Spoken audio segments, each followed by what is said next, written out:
Bismillahirrahmanirrahim. Assalamualaikum warahmatullahi wabarakatuh. Bismillah, alhamdulillah, wassalatu wassalamu ala habibillah Sayyidina Muhammad ibn Abdillah wa ala alihi wa sahbihi wa mawalah. Subhanaka la ilma lana illa ma 'allamtana innaka antal alimul hakim. Wa la hawla wa la quwwah إلا بالله العلي العظيم. اللهم رب اشرح لنا صدورنا ويسر لنا أمورنا واحلل عقدة من ألسنتنا يفقه أقوالنا. اللهم فكهنا في الدين وعلمنا التأويل. اللهم ألهمنا مراشد أمورنا وأعذنا من شرور أنفسنا برحمتك يا رب العالمين والحمد لله رب العالمين. Alhamdulillah, alhamdulillah. Apa khabar sahabat-sahabat semua? Selamat petang. Salam pertemuan dalam program Mahsyar siri yang ke-32 bersama dengan saya Umar Aziz. Pertemuan di mana kita akan berkongsi daripada kitab Mahsyar berkenaan tentang alam-alam perjalanan kehidupan yang bakal kita lalui sewaktu dan selepas daripada kematian. Maka kita menggunakan buku Mahsyar yang kebanyakan daripada sahabat-sahabat dah ada, dan kita telah tiba pada muka surat yang ke-114. Namun sebelum kita teruskan ahlan-ahlan Azaz, kemudian Aisyah serta Melati dan juga semua sahabat-sahabat lain yang berada di ruangan komen TikTok, ahlan-ahlan Umi Abi di ruangan FB, Bunga Lawang, Ji Fauziah, Marwani Ahmad, Azima, Amida Rauda, Zizali, As-Sulaimi, Muhammad Ardi, Ummi Naimah, Zainab Abu Bakar, Yaya Liyah, Wan Muhammad Suid, kemudian Azima, Zainab Saleh, Zaliha Kamaruddin, Aziza Iza, Kamiza Muhammad Amil, Zuraida Siddiq, Safia Sharif, Saadiyah Muhammad Arifin, Ana Sukaimi, Fauzi Ahmad Isa, ahlan-ahlan Ummi Sulistiana, serta Allahumma salli ala Sayyidina Muhammad, Nur Ahmad Darus, Arba'atus Saadiyah, Mazia Yusuf, Nazlina Senin, Idah Samsuddin, Fatimah Cikmat, Nur Aini, Rukma Yusuf, Mahiran Muda, Siti Zabidah Hasan, Rosni Kasa dan juga semua sahabat-sahabat yang lain. Ahlan-ahlan kepada semua. Kita dah tiba pada muka surat yang ke-114. Pada muka surat yang ke-114, penulis membawakan tajuk Jasad Terbujur di Pembaringan. Namun sebelum kita teruskan, apa kata kita perbetulkan dahulu niat kita. Moga-moga apa jua yang kita lakukan adalah kerana Allah Subhanahu wa Ta'ala. Nawaitu ta'alluma wa ta'lim wa tadhakkura wa tadhkir wa naf'a wal intifa' wal ifadata wal istifada wal hatha ala tamassuki bi kitabillah wa sunnati rasulillah sallallahu alaihi wasallam wa du'a'i ila al-huda wa dalalati ala al-khair ibtigha'a wajhillah wa mardatihi wa qurbih wa thawabih. Amin amin ya rabbal alamin. Mohon jasa baik sahabat-sahabat untuk bantu share, bantu untuk kongsi, bantu untuk sebar luas ke rakan-rakan yang lain. Mudah-mudahan lebih ramai yang beroleh manfaat. Kata penulis buku, ketika mana jasad kita telah terbujur selepas dipisahkan roh daripada badan, maka kata penulis, ketika ini hati engkau dalam keadaan yang sangat-sangat mengharap. Apakah yang pada waktu itu manusia sedang harapkan? Hati engkau menanti untuk mendapat berita gembira daripada Allah. Engkau akan mendengar salah satu daripada dua keadaan ini daripada malaikat yang diwakilkan untuk mencabut roh engkau. Apakah dua keadaan yang kita menantikan pada waktu itu? Jawapan yang pertama, sama ada Allah redha dengan kita, sama ada Allah redha dengan kita. Dan yang kedua, ataupun al-a'yadzubillah, moga Allah pelihara dan jauhkan, Allah murka. Dan antara perkara yang sebenarnya menjadikan Allah redha selain daripada banyak amal ibadah yang lain adalah apabila kita berjaya mendapat keredaan ibu bapa. Sebab itu sabda Nabi SAW, ridha Rabbi fi ridhal walidain. Allah ridha apabila ibu bapa ridha. Dan antara perkara yang menjadikan Allah murka kepada seseorang manusia adalah apabila ibu bapa dia murka dengan dia. Sebab itu sabda Nabi SAW, wa sukhtur Rabbi fi sukhtil walidain. Dan kemurkaan Allah terletak pada kemurkaan ibu bapa. Lalu dalam keadaan kita risau, pada waktu itu apakah yang bakal Allah berikan keputusan ketika mana kita sedang menunggu dengan penuh harapan. Maka kalaulah kita benar-benar menjaga ibu dan ayah, menjaga kedua orang tua, menjaga ibu bapa, maka pada waktu itu insya-Allah Allah akan redha. Sebaliknya kalaulah sikap perangai kita pada waktu itu sebaliknya dan ibu bapa kita murka, maka dia khawatiri pun pada waktu itu Allah akan murka, al-iyazubillah. Kata penulis pada perenggan yang kedua, bayangkan ketika engkau dalam keadaan susah hati, sakit, sedih yang sangat melampau, tak kala menanti perkhabaran keadaan yang mana engkau akan dapat tahu sama ada Allah redha ataupun murka terhadap engkau. Tiba-tiba engkau pun melihat kepada wajah malaikat maut, sama ada dengan sebaik-baik gambaran ataupun dengan seburuk-buruk gambaran. Sebenarnya kata penulis, sewaktu malaikat maut datang, itu pun adalah antara tanda sama ada Allah redha ataupun murka. Kalaulah malaikat maut datang dalam bentuk yang sebelum ni kita dengar busuk, menakutkan, tampak api, asap daripada wajahnya, maka pada waktu itu adalah tanda yang Allah murka dengan kita. Dan kalaulah sebaliknya malaikat maut datang dalam keadaan bersih, tampan, wangi, baik, maka sebenarnya itu adalah tanda yang mana mudah-mudahan Allah redha dengan kita. Kedatangan malaikat maut, kata penulis, adalah salah satu tanda penerimaan ataupun kemurkaan Allah. Maka dalam keadaan pada waktu sakaratul maut, dalam keadaan sakit, dalam keadaan risau, dalam keadaan sedih, dalam keadaan tak tahu nak mengadu kepada siapa, maka sebenarnya kedatangan malaikat maut adalah tanda-tanda Allah redha ataupun murka.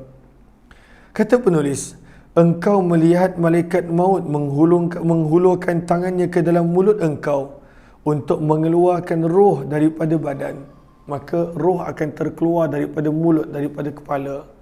Maka ketika mana dah tiba waktu nak pisahkan roh daripada badan, dah tiba masa roh nak meninggalkan rumah tumpangan jasad sementara ini, maka pada waktu itu hati engkau terus merasa lemah dan hina terhadap apa yang engkau lihat tersebut, iaitulah wajah malaikat maut. Maka ketika mana malaikat maut pada waktu itu nak keluarkan roh daripada mulut, daripada kepala, daripada jasad kita, maka pada waktu itu melihat kepada malaikat maut, maka itu adalah antara tanda adakah Allah redha mahupun murka. Kata penulis, hati engkau, muka surat 115, hati engkau akan terikat dengan apa yang akan menjadi kejutan buat engkau daripada berita ini. Bayangkan dalam keadaan kita resah dan pada waktu itu kita belum pasti, walaupun tanda-tanda dah kelihatan pada malaikat yang pada waktu itu mengambil nyawa kita. Dan bayangkan kalaulah pada waktu itu dengar pula suara malaikat yang pada waktu itu berkata, bergembiralah wahai kekasih Allah dengan pahala, ataupun bergembiralah engkau wahai musuh Allah dengan kemurkaan dan balasan buruknya. Maka itu pun antara tanda yang lain. Kalaulah pada waktu itu malaikat berkata bergembiralah wahai kekasih Allah, maka itu satu ketenangan yang mana Allah redha dengan kita. Allah pada waktu itu menantikan kepulangan kita. Dan sebaliknya kalaulah suara yang dengar yang kedua tadi, bergembiralah wahai musuh Allah dengan kemurkaan Allah, dengan balasan buruk yang disediakan untuk kamu, maka bayangkan luluh perasaan, hilang segala harapan, bermulanya episod kesedihan, sebab sebenarnya kita akan pulang dan pada waktu itu Allah murka dengan kita. Al-'iyadzubillah.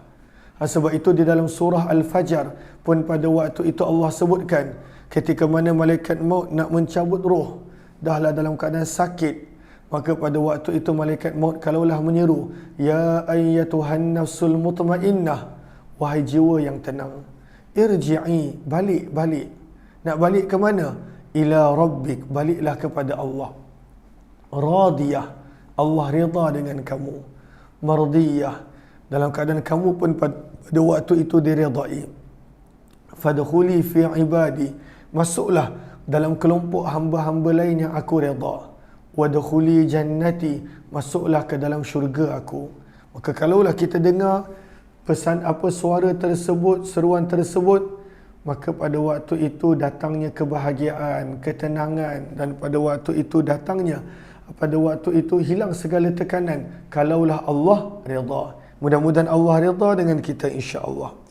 Ahlan kepada sahabat-sahabat yang baru join, mohon jasa baik untuk bantu share, bantu untuk kongsi, bantu untuk sebar luas. Mudah-mudahan lebih ramai yang beroleh manfaat. Maka kali ini dibawakan tajuk kepada kita tentang baik ataupun buruk yang bakal menanti setiap daripada kita. Mudah-mudahan kita mendengar suruhan yang baik.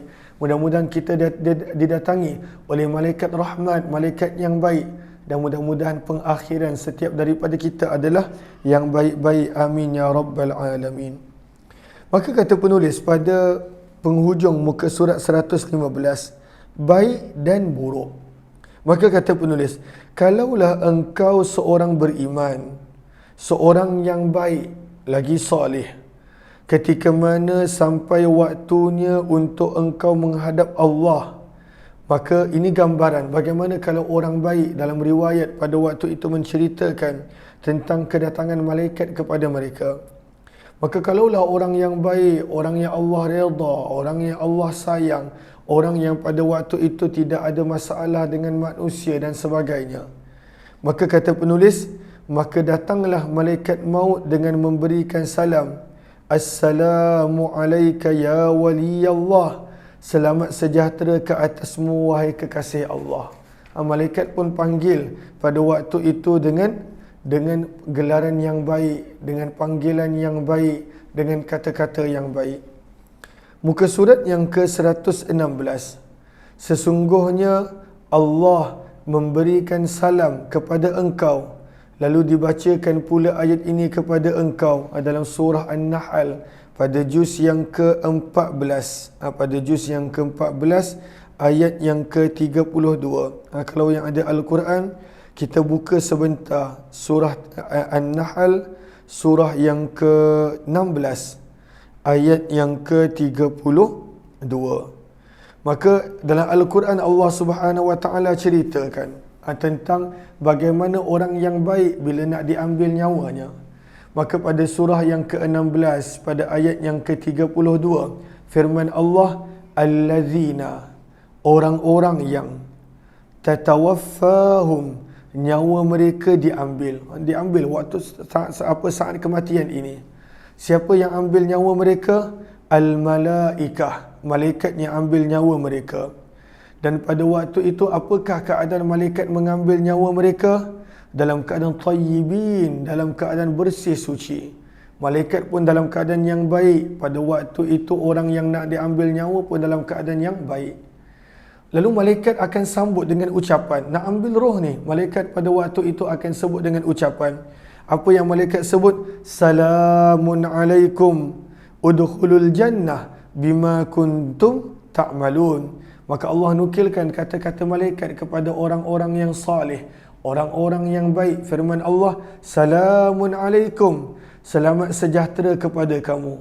Udkhulul jannah, masuklah kamu ke dalam syurga. Kenapa? Bima kuntum ta'malun, sebab amal baik yang kamu lakukan. Macamlah contoh, Allahumma salli ala Sayyidina Muhammad. Macamlah contoh ketika mana kita pergi ke mana-mana. Kan seronok kalaulah ada orang pada waktu itu welcome kita, cakap benda baik kepada kita. Dekat situ je hati dah tenang. Dekat situ je pada waktu itu hati dah gembira.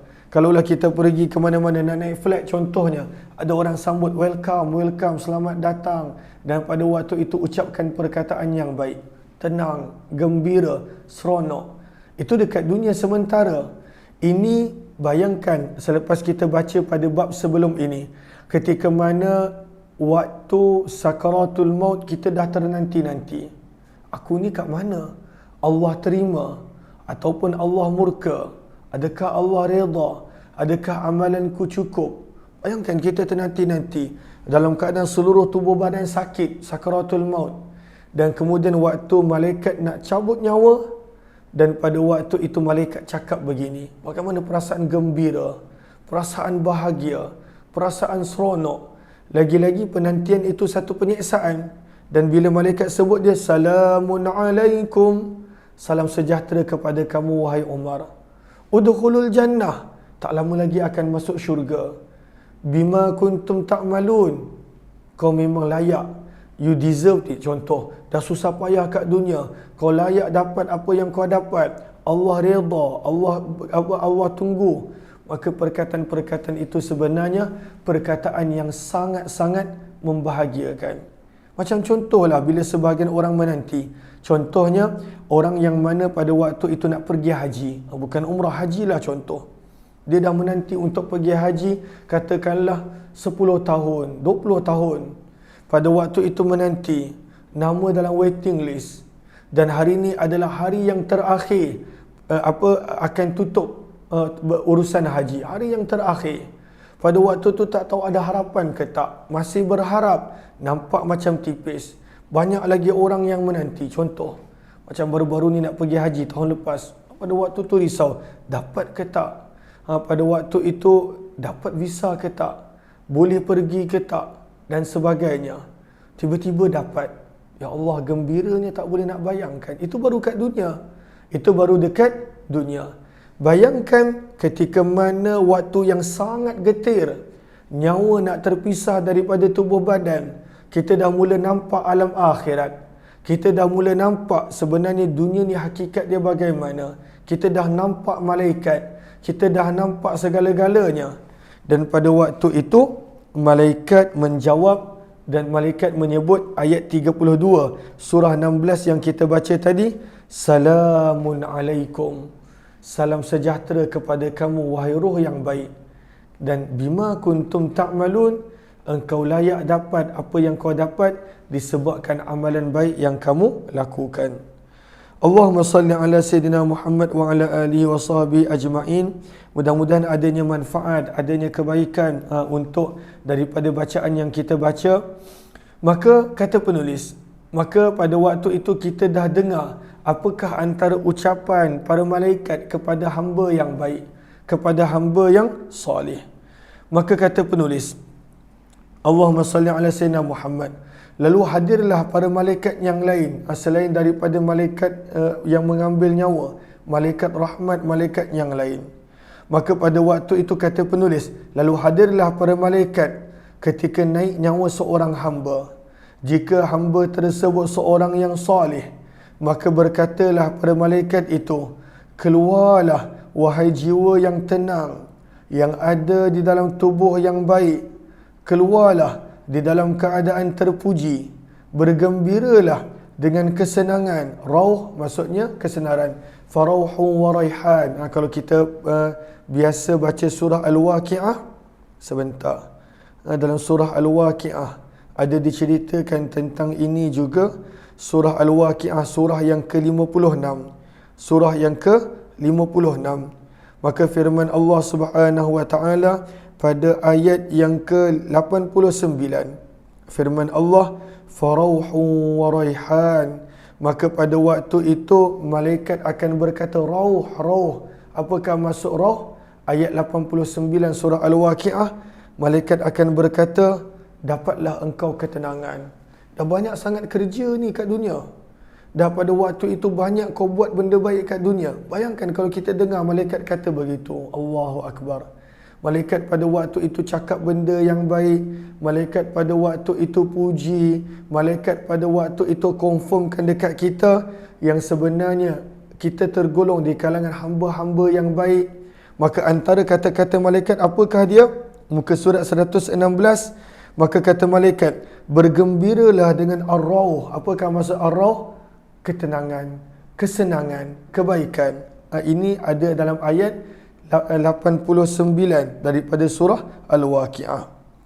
Malaikat pun berkata lagi, dan moga engkau beroleh ar-raihan.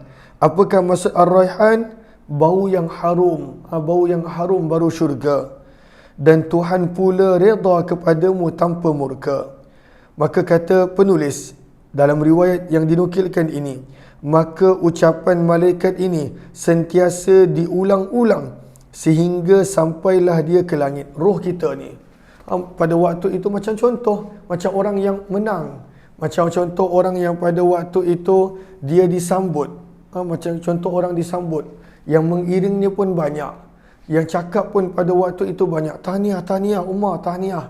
Dah tak ada dah kesibukan dunia. Dah tak ada dah susah payah dunia sementara. Tahniah, you deserve it. Kau memang layak.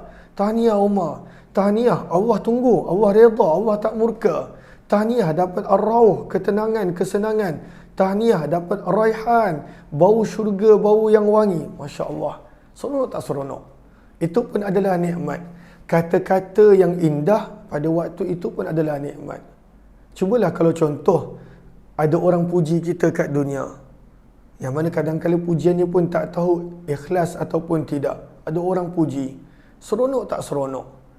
Ini adalah pujian yang menggambarkan apakah tempat kita. Ini adalah pujian yang menggambarkan Allah redha dengan kita. Ini adalah pujian daripada ikhlasnya para malaikat. Yang mana malaikat mana ada bermuka-muka. Malaikat kata apa yang pada waktu itu mereka kena katakan. Maka sebab itu kata penulis pada muka surat yang ke-116, maka ucapan baik yang kita dengar tadi contoh-contohnya berulang-ulang para malaikat cakap sampailah roh kita dibawa naik ke langit. Maka ketika mana roh kita dibawa ke langit, sampai di langit, lalu dibuka baginya 7 pintu petala langit, sehingga sampai pula kita dapat bertemu dengan Allah yang maha besar. Sebelum kita dikembalikan ke dunia, tapi kita dapat bertemu dengan Allah. Untuk seketika dapat bertemu dengan Allah. Tapi bagaimana kalaulah ahli maksiat? Allahu Akbar. Bagaimana kalaulah pada waktu itu amalan kita rupanya pada waktu itu amalan yang ditolak? Bagaimana pula kalaulah pada waktu itu Allah murka dengan kita?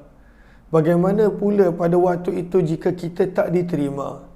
Maka pada muka surat yang ke-117, Allahumma salli ala Sayyidina Muhammad, kata penulis, malaikat yang menyambut pun pada waktu itu malaikat yang berbeza bentuknya, rupa parasnya, marah dan murka keadaannya, bengis pada waktu itu wajahnya. Maka pada muka surat 117, maka kata penulis, bagaimana pula jika engkau adalah ahli maksiat? Moga Allah pelihara dan jauhkan. Saya minta izin untuk minum. Bismillah.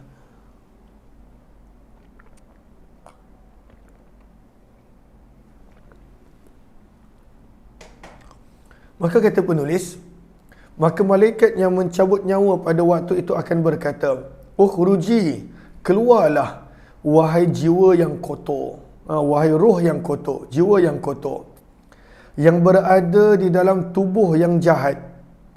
Keluarlah dengan keadaanmu yang keji. Pada waktu itu kena makian je dengan malaikat. Dengan kata-kata pada waktu itu seperti tadi. Jiwa yang kotor, jiwa yang jahat, tubuh yang jahat, keluar. Pada waktu itu, dia mungkin bukanlah cakap macam saya, keluar, tak. Pada waktu itu, pekikan malaikat mungkin kita dengar, keluar, contoh. Pada waktu, bukanlah maksudnya dengan nada lembut. Sebab ini adalah roh yang tidak diterima. Roh yang pada waktu itu melakukan maksiat dan menempah kemurkaan Allah. Maka pada waktu itu disuruh keluar. Dan pada waktu itu dipanggil roh yang jahat, tubuh yang jahat. Kemudian malaikat pada waktu itu akan mengatakan perkataan-perkataan yang pada waktu itu pedih kita nak dengar, sedih kita nak dengar. Maka apakah perkataan dia? Malaikat akan berkata, gembira, absyiru, absyiru. Gembira bukan gembira betul-betul. Tapi gembira dengan apa? Gembiralah dengan hamim. Apa maksud hamim yang ada dalam Al-Quran? Pada waktu itu keadaan yang panas. Bergembiralah dengan siksaan ghassak. Apakah ghassak? Pada waktu itu siksaan yang sangat sejuk. Neraka pun ada sejuk. Tapi sejuk bukan sejuk yang nikmat. Ghassak ada dalam Al-Quran. Sejuk yang pada waktu itu menyakitkan. Sejuk yang pada waktu itu berupa siksaan. Sejuk yang pada waktu itu tak indah pada gambaran. Sejuk. Lalu malaikat akan kata, gembira, seronok nanti, seronok. Seronok kat mana? Seronok kat neraka yang panas. Oh, nak sejuk, tak nak panas. Nanti kat neraka pun ada tempat yang sejuk. Rasalah nanti. Ini antara umpama kata-kata malaikat yang kita akan dengar. Neraka yang busuk, yang tiada bandingannya. Maka hanya perkataan yang tak elok. Hanya kata-kata yang tak elok. Macamlah contoh kita kat dunia ni. Kalaulah orang asyik cakap tak elok je tentang kita, down kita. Boleh jadi tekanan. Itu dekat dunia. Tapi ini selepas daripada kematian. Dah tak ada tempat nak lari. Dah tak ada tempat nak pergi. Dah tak ada tempat nak sorokkan diri. Tak ada. Kalau kat dunia orang cakap macam-macam tentang kita, boleh down. Boleh stres. Boleh tekanan. Boleh hilang kepercayaan pada diri. Boleh pada waktu itu macam-macam yang berlaku. Itu kat dunia. Yang cakap pun mungkin hanya beberapa orang. Ini yang cakap adalah malaikat. Dan kata-kata malaikat tadi adalah gambaran yang sebenarnya Allah murka dengan kita. Maka, dan ianya bukan dicakap sekali. Maka dalam riwayat kita baca, penulis pun kongsikan di sini. Maka sentiasalah diulang-ulang ucapan buruk tadi sehingga nyawa keluar. Sewaktu sakaratul maut, malaikat dah kata begitu. Kemudian ia pun dibawa naik ke langit. Dibawa naik ke langit macam roh yang baik tadi, dibawa naik ke langit. Cumanya roh yang baik tadi dibuka pintu langit. Dibenarkan untuk menghadap Allah untuk seketika. Sebelum dikembalikan ke kubur untuk menjawab pertanyaan-pertanyaan malaikat. Tapi bagaimana roh yang buruk? Maka kata penulis, ketika mana diminta untuk dibukakan pintu langit, maka malaikat yang menjaga pada waktu itu bertanya, siapa ni? Siapa? Maka malaikat yang membawa, dahlah kita mendengar hanya kata-kata yang tak elok ditujukan kepada kita. Maka dijawab, maka ini adalah fulan bin fulan. Ini orang ni. Al-a'yadzubillah. Moga bukan nama kita, bukan kita. Maka malaikat yang menjaga pintu langit bila dengar je nama kita. Bukan nama kita, nama orang yang melakukan maksiat tadi. Maka dikatakan, tiada tempat di sini bagi jiwa yang kotor, yang duduk pada tubuh yang kotor. Tak ada tempat kat sini. You are not welcome. Minta maaf, tak ada tempat nak masuk. Cubalah kita contoh. Kalaulah kita nak pergi pada waktu itu, nak pergi ke Baitullah lah contoh. Dah teringin nak pergi Baitullah. Tiba-tiba polis yang jaga tu kata, kau siapa ni? Kami dapat arahan kau ni tak boleh masuk pun contoh. Kau tak layak masuk pun. Kau pergi daripada sini. Bagaimana luluhnya perasaan kita. Kalaulah itu dekat dunia. Tapi ini adalah ketika mana nak menghadap Allah. Ketika mana nak berjumpa dengan Allah mungkin untuk merayu. Tapi pada waktu itu dihalau. Dan kemudian dalam riwayat disebutkan, baliklah engkau. Pada waktu itu malaikat menyuruh kita kembali ke kubur. Maka tiadalah dibukakan pintu langit baginya. Bahkan dia akan daripada langit dicampak ke kubur. Dicampak je. Kau ni tak payah dapat layanan pun. Dicampak pada waktu itu ke dalam kubur. Maka ini adalah riwayat muka surat yang ke-117. Kita akan sambung bakinya nanti insya-Allah pada pertemuan yang lain. Terima kasih kepada sahabat-sahabat. Ini bukanlah untuk menakutkan dan sebagainya, tapi inilah realiti yang sebenarnya banyak diambil daripada kitab Imam Al-Muhasibi, kitab Imam Suyuti, riwayat-riwayatnya kalau nak lebih detail boleh rujuk di sana.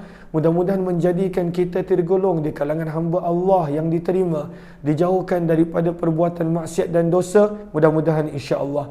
Terima kasih kepada sahabat-sahabat semua. Kita jumpa lagi pada pertemuan yang lain. InsyaAllah esok jam 5.15 akan ada seperti biasa pembacaan kita hadis Tirmizi. Apa yang baik daripada Allah. Wabillahi taufiq wal hidayah. Assalamualaikum warahmatullahi wabarakatuh. Subhanakallahumma wa bihamdika asyhadu an la ilaha illa anta nastaghfiruka wa natubu ilaik. Subhana rabbika rabbil izzati amma yasifun wa salamun alal mursalin walhamdulillahi rabbil alamin. Jazakumullah khairah. Jumpa lagi insya-Allah. Terima kasih semua. Jika ada yang ingin untuk membuat pembelian buku Mahsyar sebagai rujukan, boleh tekan link yang berada di ruangan komen di Facebook insya-Allah. Terima kasih.